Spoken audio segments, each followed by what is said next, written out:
be talking big data in a big tent, and I'm hoping for an absolutely ginormous conversation.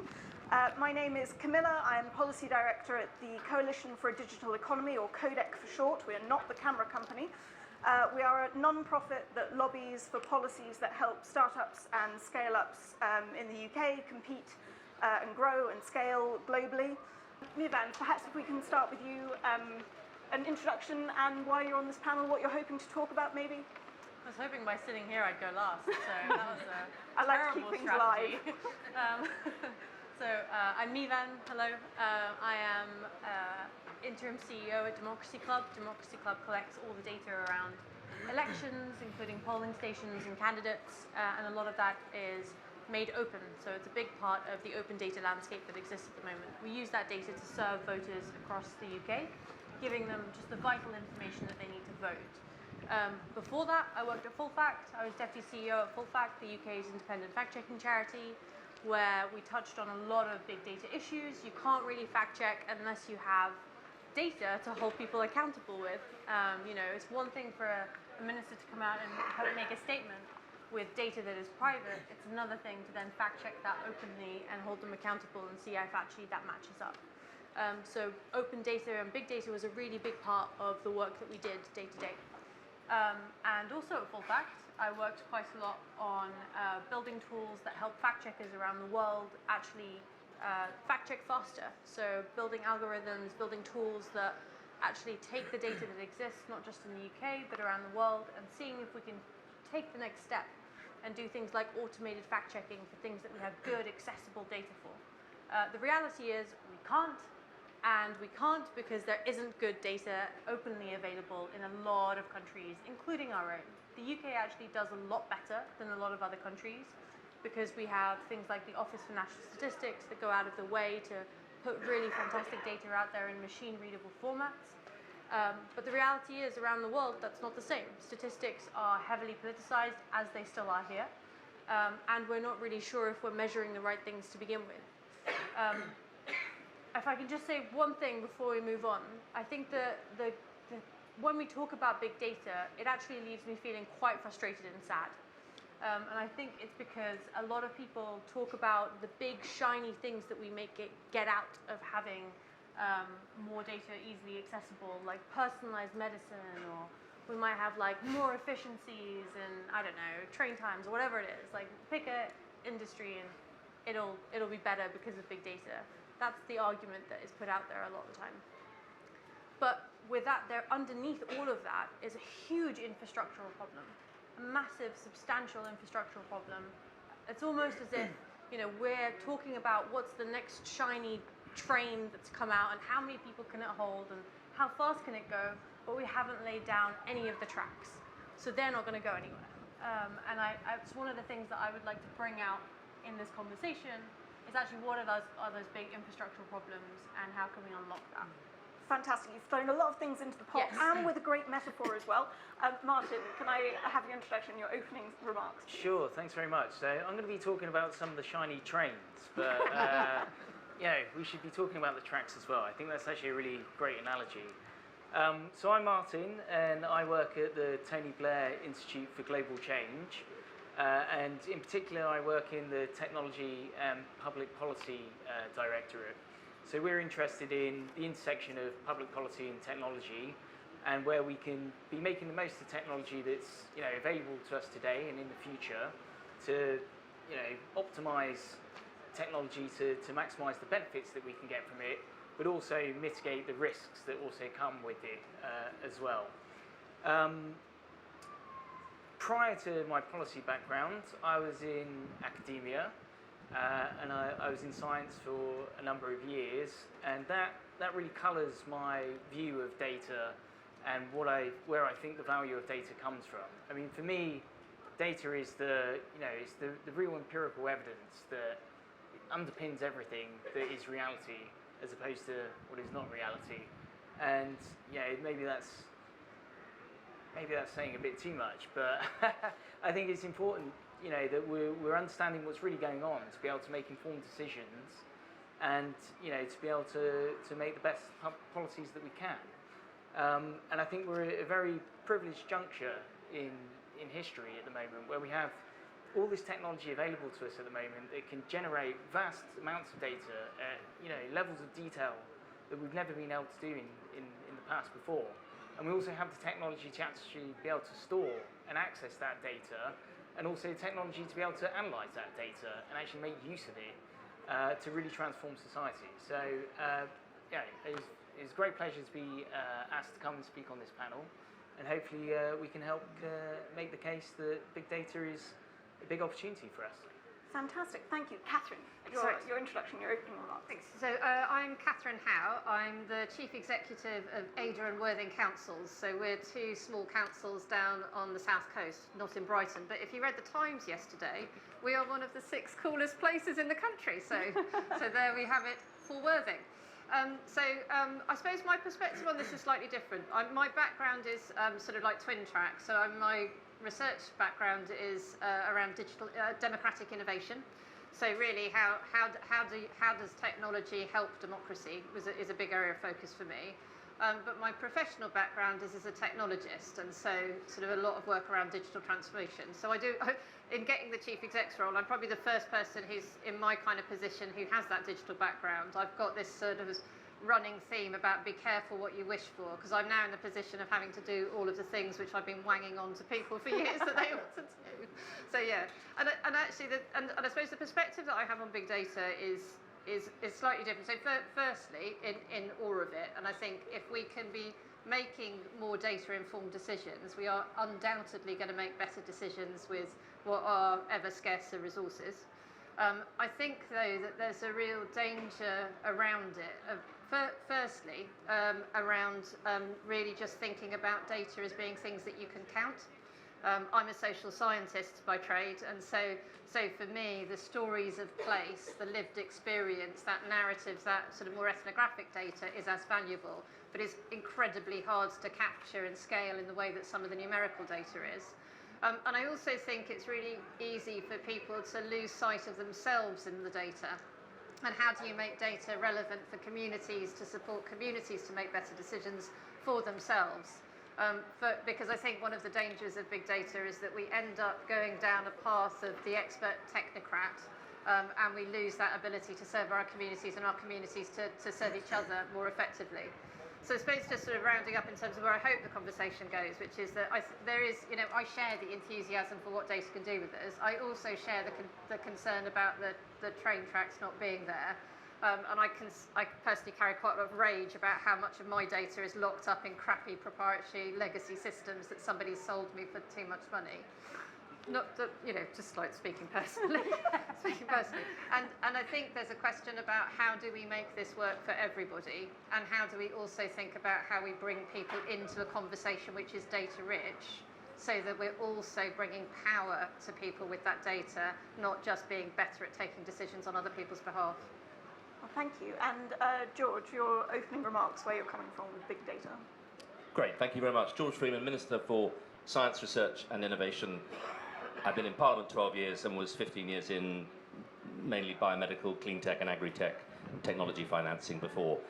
Minister for Life Science in the Coalition, Minister for the Future Transport, and now Science, Research and Innovation. I want to make 3 big arguments, really. The first is to tackle the great challenges this country and the globe faces, which I would argue are healthcare, agri-tech, feeding 9 billion mouths, and finding a way of living efficiently in cities and adjacencies in a way that is efficient and sustainable. Data is completely key.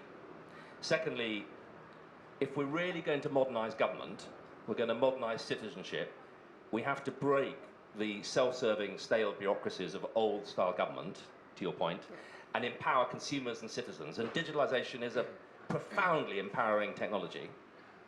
And third point, if we really want to create an opportunity and innovation economy, the single biggest thing we could do is open up data sets subject to legality and confidentiality and appropriate use. But if you give an entrepreneur a large enough data set around, did you know that this is where the post boxes in Britain are? Did you know that this is where the motorway junction?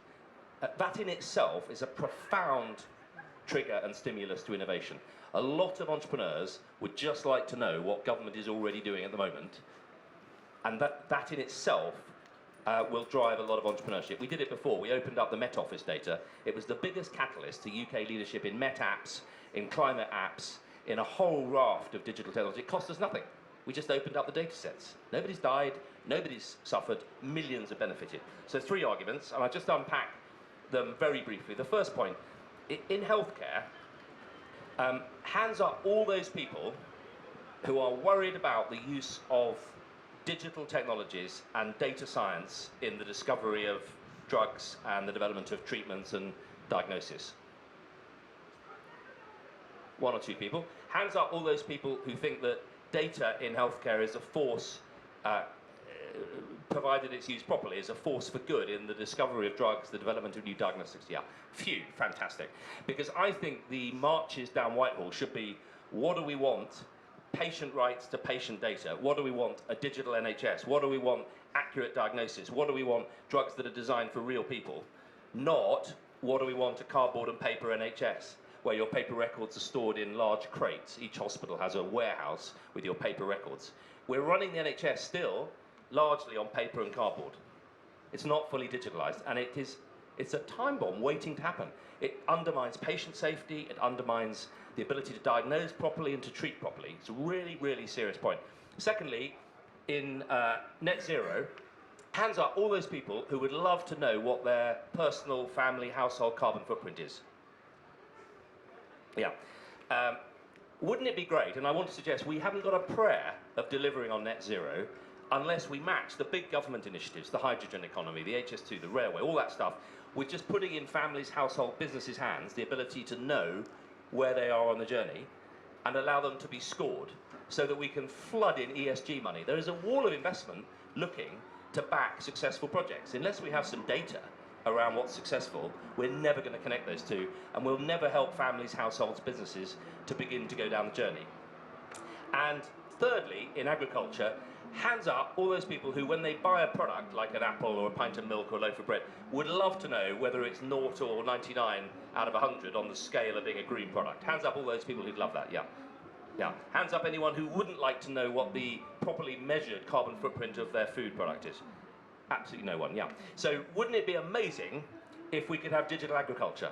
If we could start to apply pesticides only to the crops in the field that have actually got the disease rather than spray it everywhere. If we could do satellite-guided precision farming. It'd be amazing if we could actually create a digital platform so that each product is properly measured. This is all possible, but it'll require us to apply big data. And the only thing about this topic I don't like is the words. I think big data is about as inspiring as net zero. I mean, who ever got out of bed in the morning to be inspired by the phrase net zero? I mean, the cause, the mission, sustainable growth, but as a form of words, I just think it really doesn't work. And big data terrifies me. I mean, who couldn't be terrified of the phrase big data? I like small data, local data, good data, data that works for us. It's the oil of a modern state, of an enlightened economy, of an innovation economy, and active citizens, and we need to really push for that. Well, fantastic. I'm going to start with another cliche question to begin with, which is obviously COVID accelerated a lot of trends. We saw that. And George, I wondered whether you had any reflections on whether COVID accelerated any trend to do with useful data, I'll call it that, useful data en masse, and whether you think that trend will, not trend, but that learning will stay and will do things differently and it's unlocked things, or do you think that will sort of ebb away? So I'm going to focus on the healthcare piece, which is my background. 2 comments to make. One, the clumsy, unplanned, difficult process of government reacting to the pandemic emergency has driven an extraordinary reveal of the strengths and weaknesses of how we use data in healthcare.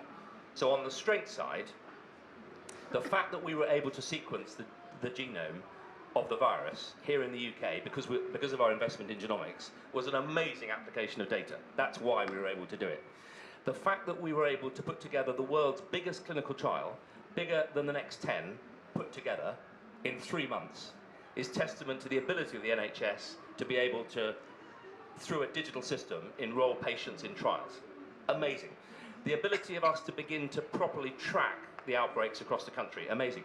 Where as a constituency MP it totally broke down was that in Norfolk, I wanted to know when there was an outbreak in my local poultry factory, where was it? And all the data sets are county-based or Eastern region-based. I couldn't get local data. And secondly, the NHS was terrifically bad at giving local people the power to control local outbreaks. No, you've got to go back to London and get everyone on the national system to call people in Norfolk and find out where they are. It'd be far better to get people locally to do it. So I think we saw the strengths and the weaknesses, and I'd like the pandemic to be a moment where we really commit to much more local data and local empowerment of people on net zero, on healthy living, on all of that stuff. Second point, globally, the pandemic revealed something really interesting.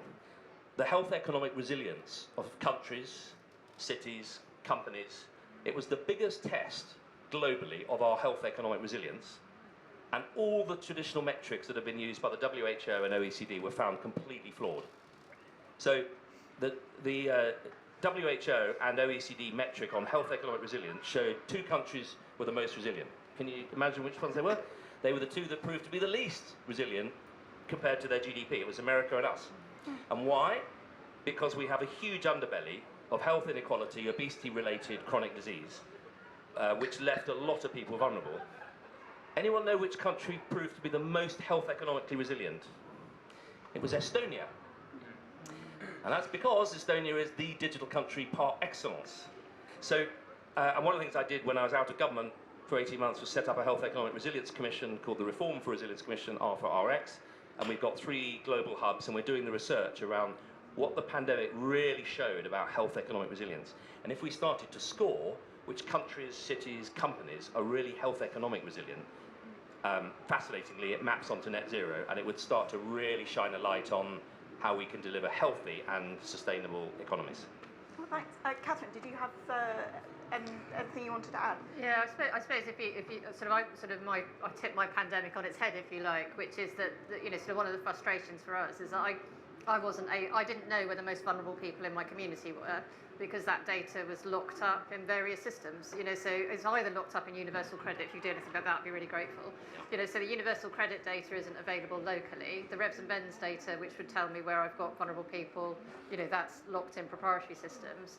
Or where you want to understand pinpointed health inequalities, where you might have a pocket of people who are clinically vulnerable, that's locked up in a different system. So I think we've got a lot of work to do to be able to turn data into something which is truly person-centred and something which is local, exactly as you say, to make it something that in a moment you can turn it into something which is community action or local action, where I think actually you get the best effect. So I think all of the, I am in awe of what the NHS achieved with the data that it has and it had access to.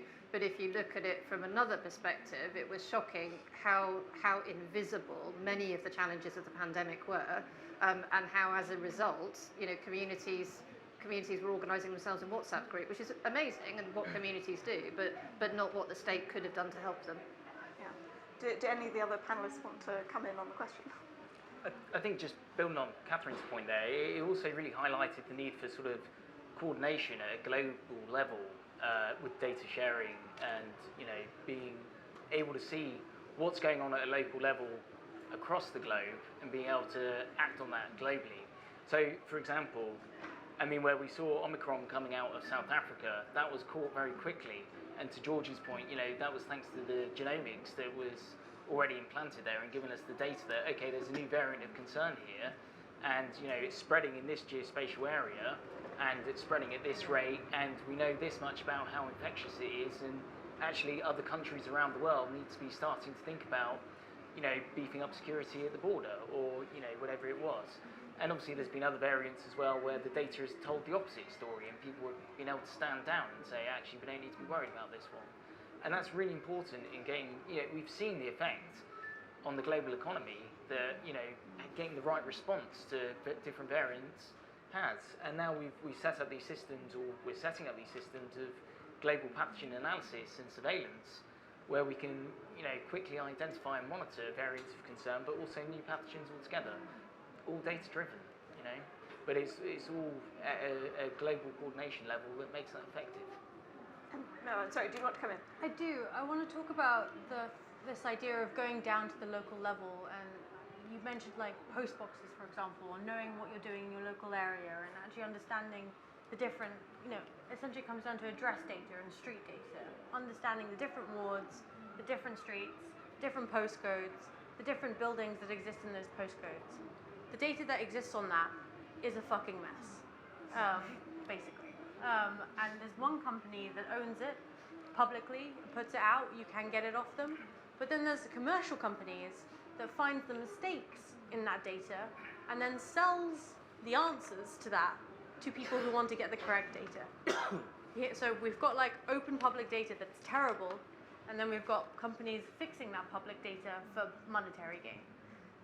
And so this is what I mean when I say we have infrastructural problems, and people are making money off of these infrastructural problems. And actually, that's the reason why you can't do postcodes, and that's the reason post boxes, and that's the reason why you can't get ward level data and stuff like that. There's a fundamental thing that you can't break down data by these things if we don't have clear boundaries, if we don't have clear wards and geospatial data like that. And unfortunately, if it doesn't exist in that way, it's either decentralized, and it gets down to the level where shape files are things that exist in certain places, but you can't get access to them. So it can get very granular and very boring, and it's very unsexy to talk about. But if we want to access this kind of amazing world, we have to fix these problems at the very core, and nobody wants to fund that, frankly. And so Martin, I think I can guess the answer, but I'd love us to talk about what is, like if you had to choose one thing where you could make an immediate transformative impact with big data, where would you choose for the UK, like to start with? So before we get into access problems. Yeah. I'm really sorry, George, but I'm going to take your answer to this, and it's healthcare and it's the NHS.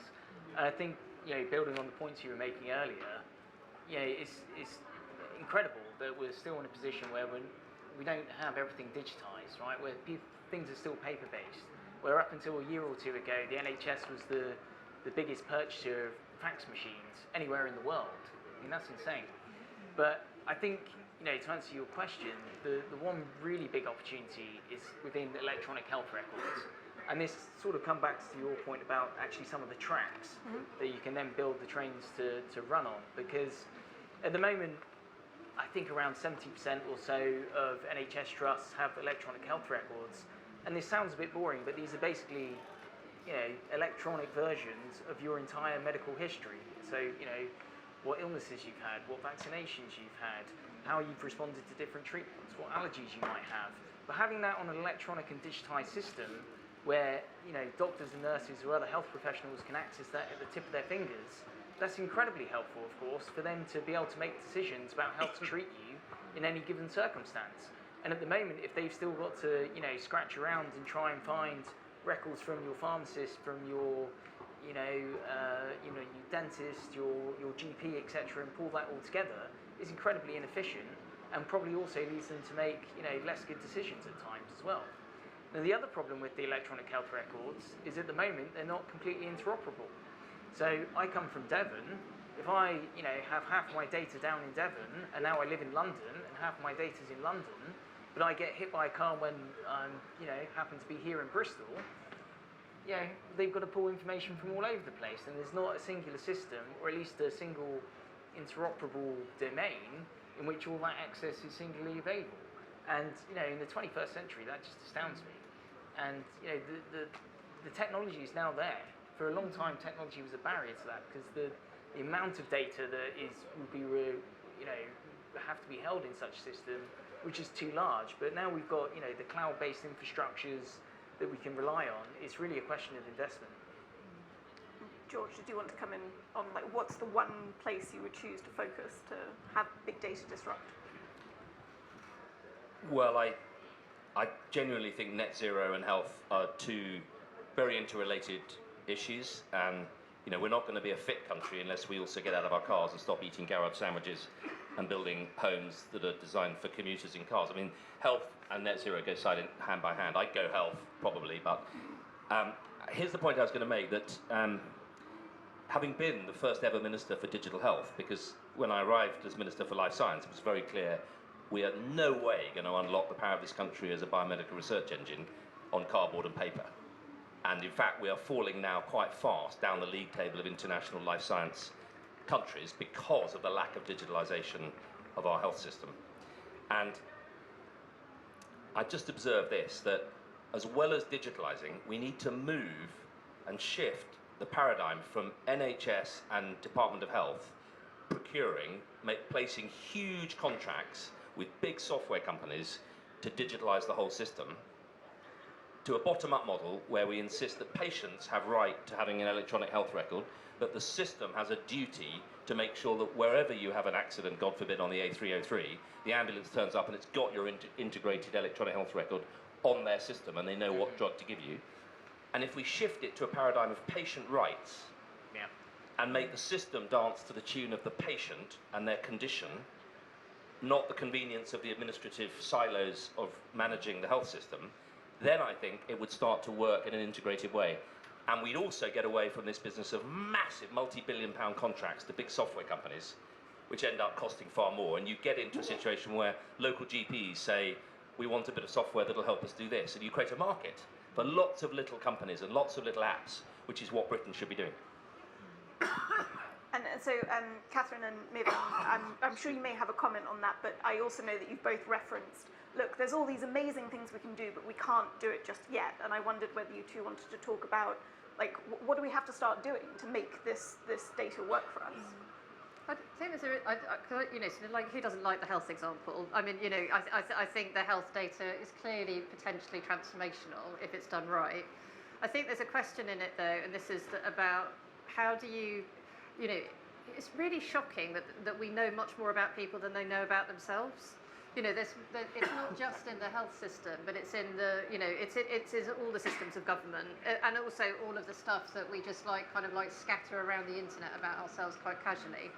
So imagine if actually the thing that we did is to say that nobody should know more about you than you know about yourself, and that we gave people the tools that they needed to be able, and that's skills as well as tools to be able to do something about that. Because I think that the health potential of fixing you on the A303 is brilliant, but the health potential of giving people the tools they need to prevent ill health is more powerful. But we can only do that if we unlock person-based data and we give people the sort of the skills and the tools that they need to do something with it. So I suppose that there's a sort of a build on that, and I guess that the infrastructure thing here is that there is deep infrastructure needed around an individual controlling and managing their own data, and partly that is this idea that we are locking it up in places where the individual, the Democracy Club, you do great stuff with it, but actually people don't have access to their own data, and if that's not true, then all of us well-meaning people who might do something really, sort of public-spirited with it, that feels a bit wrong. Is what we should be doing is saying, how do we have control of our data and have the ability to do something with it? Because it will help us make better choices. And just building on that, Catherine, I mean, I think Axel, who's a colleague of mine who's speaking on the previous panel, made a similar point to this, is that we need to be, as governments and policymakers, engaging with citizens in, well, how do we go about this? How do we develop the rules? What do you think the rules should be about who owns your data or how you access your data, and how can we, de-anonymize your data, but also give you, certain rights over your data and certain accessibility keys, I suppose. You can imagine it being encrypted, and there's a public key and a private key, like there is with other blockchain things, where you yourself have to provide a QR code or a thumbprint, or somebody on your behalf can. But to provide people access to your data, whether that's a health professional or ultimately that it goes on to a researcher or someone who wants to use that in, developing the next drugs or something. So I think that's the key thing. But those were quite sexy examples, and I think Mevan and I we were really keen on talking about some of the unsexy things that need to be done. So over to you. Here's the unsexy corner. I'm with you there. It's totally. Really boring stuff that needs doing. It is, and I don't even know where to start. There are so many places. Like addresses is obviously one of them, but I think the fundamental questions around data are exactly what you guys are talking about, right? It's like, who owns the data? How do you access it? Who actually gets access to it? And also the rules around it that we have at the moment are very kind of confusing and not actually meeting the demand. So for example, at the moment with GDPR, obviously there are rules around you can access your own data, etc. But actually inferences from data is a topic that is very sparsely included. So what I mean by that is, if we were friends on Facebook, we could be, maybe one day. And you didn't share your data, it was all closed, but because I interact with you, I post stuff on your page, I like things that you do, or whatever, my data actually has information about you on it. So if you collect enough of that, let's say we're all friends with him, then actually you can still build a profile of this person, even though they're not sharing their data, right? So that's still all sound under GDPR. So this is what I mean when I talk about the infrastructural piece around privacy. The rules at the moment, yes, give you personally some rights, but actually technology has moved on, guys. We can make inferences from data at scale, and people are making inferences from data at scale. And actually the rules and laws that we have around that are completely negligent of that space. So I think this leads on really well into a question I'd like to weave in from Slido, which is really how do we address the trust gap that exists, the tension between the monetization of people's data and what they control, especially when it comes to all this amazing things that we could do, but it does give whoever has the data an incredible amount of control. So, George, do you want to jump in on that? Or? Yeah, okay. I have to say, I do think the really hard end on healthcare, which I'm amazed people don't talk about more, is patient safety. We've seen some shocking scandals over the last few decades in our health and care system, and I'm afraid to say, shocking examples of professional healthcare professionals closing ranks and not allowing, doing everything to mitigate against them being publicised. The whistleblowers, very brave people coming out. If we'd had proper data, we'd have spotted the outliers long before the whistleblower had to scream. We'd have seen, hang on a minute, there's a hospital here, their death rate is not just slightly bigger than everyone else's, it's off the scale bigger, this care home. So I'm amazed there isn't more of a patient safety campaign. What do we want? Transparency on patient safety. When do we want it? Yesterday. Because people are putting their life in the hands of a system that is not perfect. And we've got the opportunity to just measure and spot from a performance point of view, which is why NHS Improvement is so passionate about this. On the issue of privacy and... How to increase trust. Trust, yeah. So I think the key is to move the paradigm from the data belongs to the NHS to the data belongs to the patient. Now, there will be some people who would say, right, I've got my electronic health record. I'd actually like my mother, I'm her attorney, to give me permission to access hers as well. So when she goes to the doctor and comes back and says, oh, I don't know, he gave me some tablets. And I say, Mum, well, what tablets did he give you? I'd like to be able to log on as her attorney with power of attorney and see that she had a meeting with Dr. Smith and he recommended this for hypertension, and then make sure she knows what she's doing. But in the end, that all comes down to patient consent. And digitalisation provides an easy way to do it. I mean, if we were asking every doctor to fill in forms, that's different. But if you have a chance to just slide the Freeman consent bar on your medical record, happy to share it with my mother or my son, happy to share it for research purposes, anonymised, happy to be invited to go into trials in this area, fine. Now, some people would say, no, I'm not. Okay, they opt out.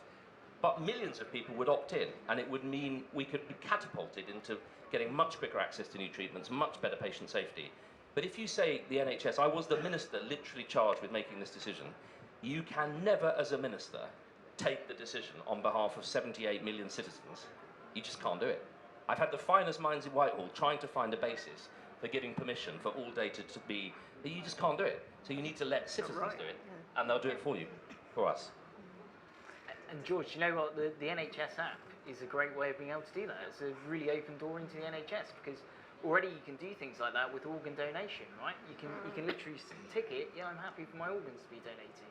And if it just added that functionality to it, for all the things that you listed there, it'd be incredibly valuable. But we've sort of got multiple trust gaps, though, don't we? So I think the trust gap is a really interesting area, isn't it? Because I think we've still got people who profoundly distrust the fact that we're bunging loads of stuff into computers. There's a generation of people who are not trusting of the technology. You've got people who are not trusting of the state. There are people who are not trusting the politics of the state. You've got people who are not trusting the fact that there are private providers within our public system, and they're profound. And I think so the last time that government had a big run at this, the main problem was the idea that we would be opting into data sets that would be commercialised outside of the UK. So I think you've got to be a bit careful when you talk about how you close the trust gap to say which is the gap that you're trying to close. I mean, I think for me, the foundation of saying it's your data and you choose what to do with it is a sort of like price to play almost. And I think if we don't do that, we're always doing things to people, not with people, and that is never the right answer in my book. But I think that the answer also is probably more tangible examples of this stuff and pointing out to people when, by giving up their data, they are benefiting.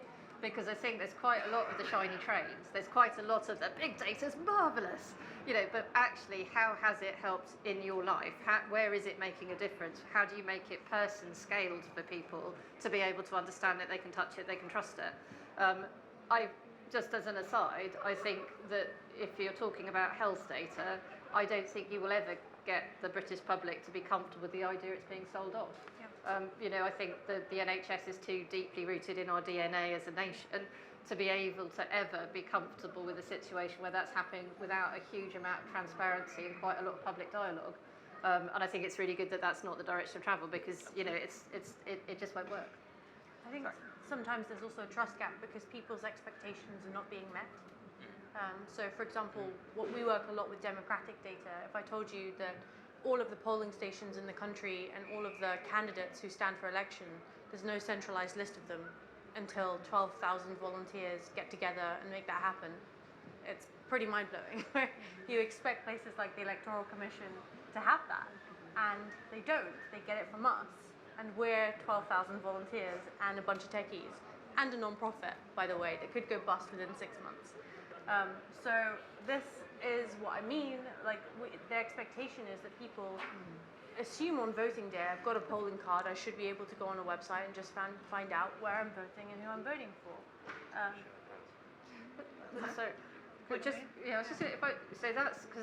Sorry if I may. So that's a really good example of my crap legacy systems problem. Yeah. So I have all of that data because I'm the returning officer. So I'm there, and it's all there in ancient systems because it's a tiny niche market that there's no competition and that there's very little innovation. Now, if what you could do is to make it, and I think you could, if the price to participate in public sector markets was that you had an API on your system, you'd open it up for the newer players to be able to come in and make that difference in those markets, which is important. Are you doing that? Well, if I was Secretary of State for DCMS, yes, I'd love to. Do all but of them. can I just do a show of hands on sorry. digital voting? Is a really interesting one, right? Yeah. So on the one hand, I'm terrifically pro-technology, and I think it's absolutely key, and I think if you couldn't get to the polling station, you should be able to vote digitally. But I also think it's a great moment in our democracy when you have to actually walk, not very far, to the local school or the village hall where it says polling station. It's a magnificent moment, and you put your cross on a bit of paper, and there's a civic moment there. So I think it would be a real shame if we lost that, and I think it would be a real shame if we said you can just vote online during the day. But what we ought to do is use digital technology to make sure that the accuracy of the voting is really well recorded, the data on who's voting is, and if anyone struggles to get to the polling station, they should be allowed to vote digitally. But I think it'd be a shame to get rid of, but hands up everyone who thinks that we should get rid of polling stations and just vote digitally with a password. It's quite a lot of work. Yeah, it's quite a lot of work. Hands up high? I don't either. Yeah, hands up all those who'd like to carry on with voting at the polling station. Yeah, what's that? 50-50. Oh, hands up those of you who want both. Yeah, so nearly everyone. Okay, well, we haven't got much time left, so I would just like to open up to questions. And I'm going to start with the most popular one on Slido, which is it time to revisit digital ID cards? Or the ID cards, but for a digital age. So, does anyone want to jump in first? No? what, third rail of British politics, So, no one wants to touch it? I'm really conflicted about it because I think that I think as a technologist, and there is so much more that we could do with proper digital ID. I think that the civil rights issues that sit around it, I think, get into that trust space really profoundly. But to be honest, I think we're moving towards it inexorably in the commercial space, and I would rather that we ended up something imperfect from the state than we end up with it being a competitive market and we end up selling our identities. And I think I think, to be honest, that's the choice. I don't think there's a do you have digital ID, don't you choice anymore. I think it's who is the the least worst provider of it. And I think then I think it should be something which is done via public services. I mean, I think that's exactly right. Like, nobody thinks twice about giving all your information to Sainsbury's, to Ryanair, to, whoever. Like, they're all asking for your name, your address, your passport number, your, date of birth, etc., etc., etc. I mean, it's not massively different, right? It would just be that the state could own it and could do a lot, or, have access to it and do a lot more with it. And, what we're talking about here with, an electronic medical record, I mean, that's essentially an electronic health ID, really, or a digital health ID. Yeah. And actually you could build into that over time things like your genomic data from your wearables and things like that. I think it's enormously Is it useful. the truth that these are already digital IDs? I mean, we're all using them all day long, leaving a digital footprint everywhere. I mean, isn't the truth that the world's already... Well, that's what I mean. Yeah, to your point.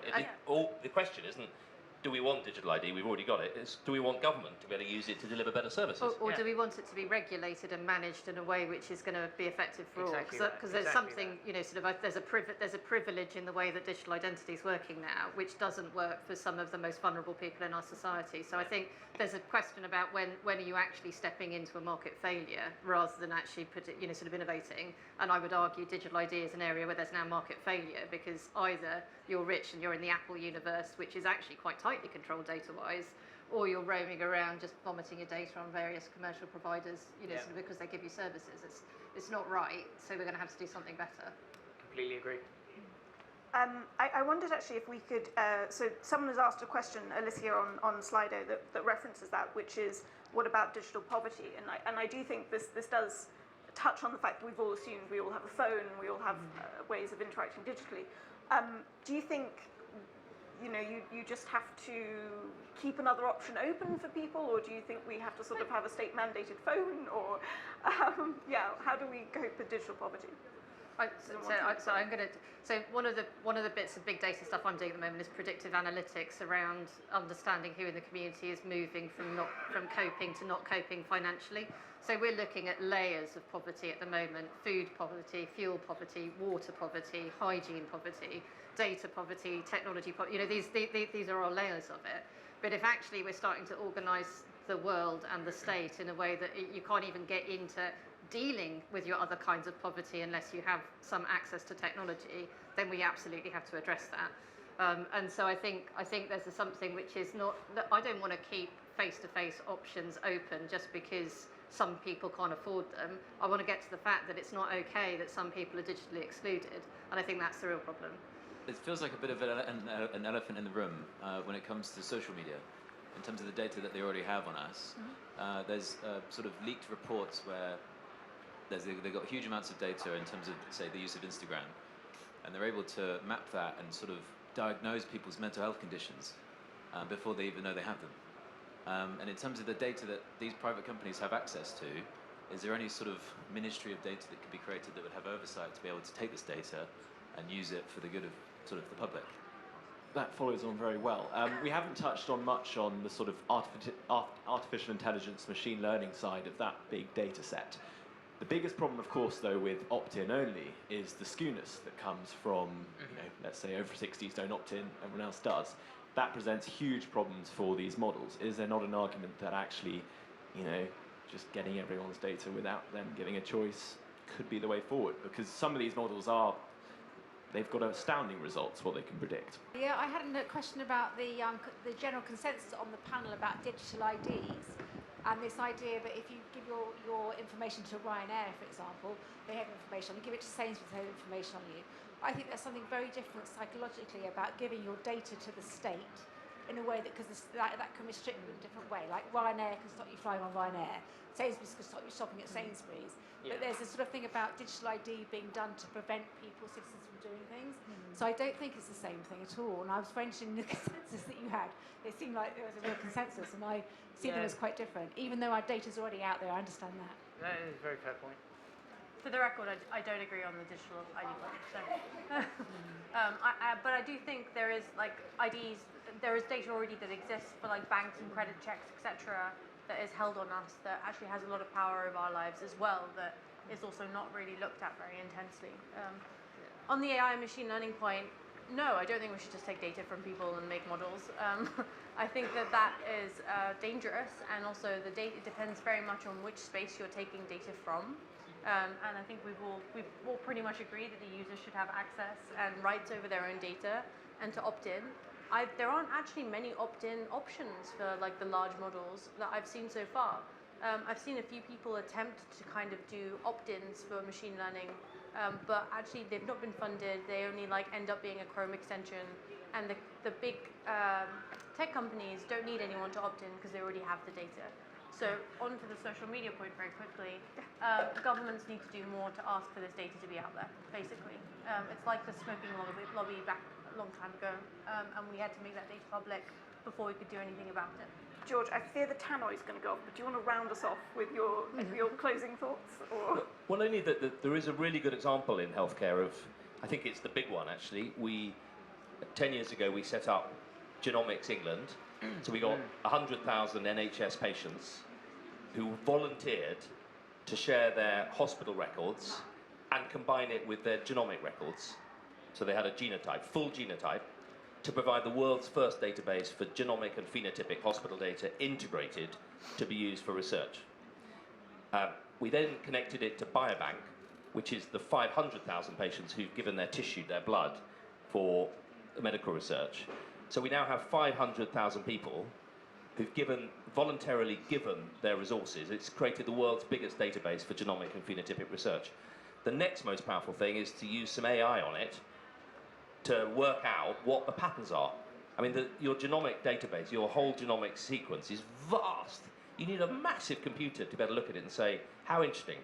People who are 2 stone overweight with red hair, slightly balding, are 98 in their 50s, are 90% likely to not respond to that drug or get diabetes. That's how you begin to really drive accurate medicines. And the transformations already in rare disease and cancer have been transformational. We've discovered cures. We've discovered people who shouldn't be getting particular drugs. So those patients, if you ask them, they're the biggest evangelists for health data research and for AI. The key is consent. If they're given their consent, that's how we get there. And trying to force everyone from the top, I think, will fail. We need to let people opt in. Great. Well, thank you so much. I believe we're over time, but thank you very, very much, everyone, for coming.